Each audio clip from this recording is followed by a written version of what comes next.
I'm excited to let folks know that Levin Furniture will be back. The man who helped build Levin Furniture is trying to save the family business once again. Robert Levin tried to save Levin Furniture once, but 2 months ago the bid fell apart. Now he says it looks like he has a deal. Channel 11's Angie Moreski spoke with Levin today, and she joins us live in the studio. Angie, why is he trying to do this again? Well, David, Mr. Levin says this is about restoring the name and reputation of the company his grandfather founded a century ago. He refused to let this drop and has now worked out a deal in bankruptcy court to buy the family business back.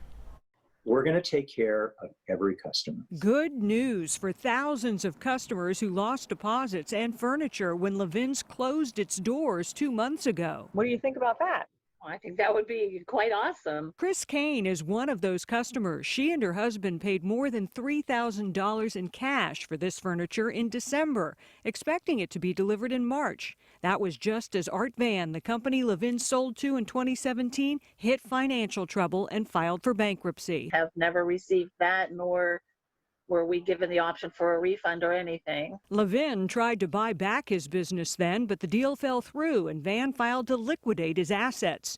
Now Levin has a deal to buy some of those assets. And we're going to be buying back the family name. A peek inside the window at this Levin's Furniture shows it's still chock full of merchandise from when it closed 2 months ago. Mr. Levin says this Wexford location and several others throughout the Pittsburgh area will reopen over the summer. As for those customers, those who paid with credit can apply now for a full refund through their credit card company or can have their order fulfilled.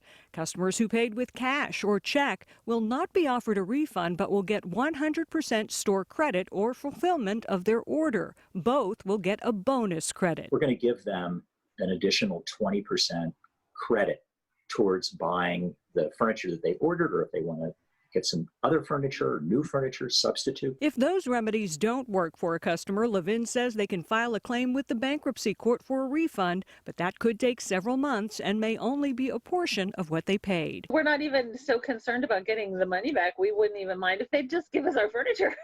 We'd be happy with that as well. I'm sure at this point.